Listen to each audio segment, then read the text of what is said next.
Hey guys, welcome to Lost Swords. So before we do have our launch tomorrow, let's pick up a couple of things quickly that we should know before we dive into the game. Just in case you are interested to play tomorrow, I'll also be streaming it live as the update drops. So watch out for that as well. So we have a couple of banners here. We have the character pickup, we have the character permanent banner, which is I think the standard banner. Then we have a pet pickup, and this is I think the pet permanent banner. Okay, so the rates are roughly between 2 to 3%. I'm not sure why this is not fixed, but let's set it at a 3%. Almost all of the banners here are at 3. This one, the character picked up and pet pickup, is going to be at 2%. So the cost per pull is going to be 200 gems. So the 10 pull is roughly going to be 2,000 gems. This is for the character pull, but for the pet pulls, it's only going to be costing you 1,000 for every 10 pull. I hope these are going to be the same gems that we're talking about, so it's a universal currency. So we'll check that out later. I wasn't able to play the KR version of the game. I had trouble installing the game for some reason on my phone, but we're gonna be starting tomorrow, and I'm very interested in seeing this game because I am actually fond of the gameplay. So after the rates and the number of polls that we have, then every banner features a 120 pity guarantee. Wait a minute, it's 120, but it does not reset even if you obtain a 5-star unit mid-pull. So in one range of pity from 0 to 120, you might get 2, 3, or probably more SR units, and including the pity. So basically, again, there's a lot to get within the pity system. Take note that the rates are actually high. This is high, 2% to 3%. Some games are even below 1%. So there's a high probability that you'll be getting multi-pulls in between your first pull and your 120 pity guarantee. So that is a big possibility, but more or less I'm actually hyped for the gacha system for this game. Currently, no units are truly limited since banner units enter the standard pool immediately after release and can be obtained from any standard pool, which is actually nice. You don't need to wait for banners to have their reruns.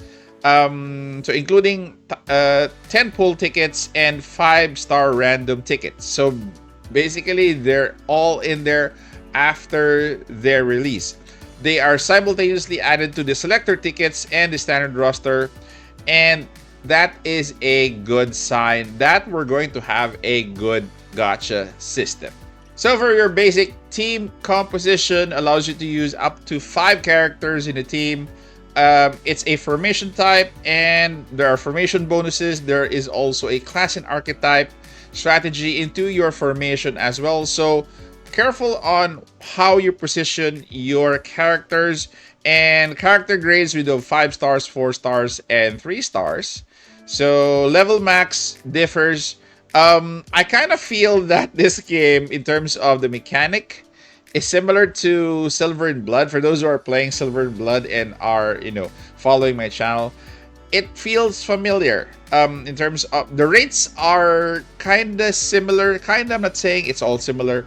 The level max system is also kind of similar. So formation bonuses, as mentioned here, there are each character has a unique formation bonus. It's usually built into the kit, granting them bonus attack and defense when placed correctly in a certain position. Front row is plus 20 defense, center row is plus 20 attack, and rear row is going to be plus 20 attack. So your archetypes are going to be a knight, archer, wizard, and healer, and the elemental advantage is going to be this one. So there are a lot of elements. I am actually kind of questioning why chaos is actually within this cycle. Chaos should rival holy if you see the usual elemental advantages, but this is their elemental advantage system, which works for me. There's actually a lot, in which case it could be very diverse as well. Attacking with element at advantage will deal 30% more damage, and if you're at a disadvantage, it's going to be less. Okay, standard features, elemental affinities for both characters and enemies holding an elemental advantage boost damage dealt. Okay, so this is going to be on your battle system. This is mostly basic, and this is your position based formations and damage dealing as well. So for the main stats, it's very straightforward. You have attack, critical damage, crit hit, additional damage, boss attack. We have ignore, damage reduction. Okay, that is usually inputted in most games. Defense, damage reduction, block chance. This is nice. The block chance is actually nice because you can, increase this. Probably have lower damage than what you're expecting. Status, effect, resistance, healing, receive, increase, priority, PvP, divine power. These are specialized stats, so we'll have to learn them as we play the game. As for equipment, we have 3 rarities. Actually, it's 5: legendary, heroic, rare, uncommon, and common. So weapons and equipment are going to give you different stat buffs, so take note of that, because you might want to concentrate on leveling up some of the equipments based on the requirements of your characters. You have attack, ignore, damage reduction, critical damage increase, and priority. In terms of your weapon, armor is going to be defense percentage, and block chance increase, crit resistance as well increase. Accessories, you have HP and runes. This game does have runes, which is actually part of their weapon system. So all of the stats, primary stats, are actually here, including critical damage increase.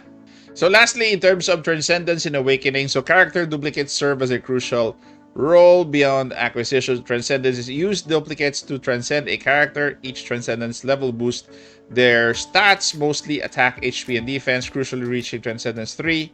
And Transcendence 5 gains 1 skill level. So as you break through your characters, in terms of copies, you can also break through to the levels of their skills, making these major power spikes for character development.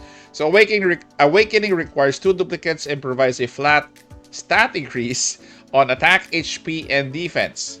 So due to the relatively modest gain for significant duplicate cost, Awakening is generally only recommended for primary damage dealers or main DPSs. Okay, they also have pets, growth, Chaos Cube, and relics in this game. So that is it, guys. This is just something that you can browse through while you are preparing for the game tomorrow in terms of how to approach it. And I'll put a link in the description for this, this site, so that you could reference it later. Thank you guys for staying this far. Take care. Stay safe. This is the Warden, and I'm out of here.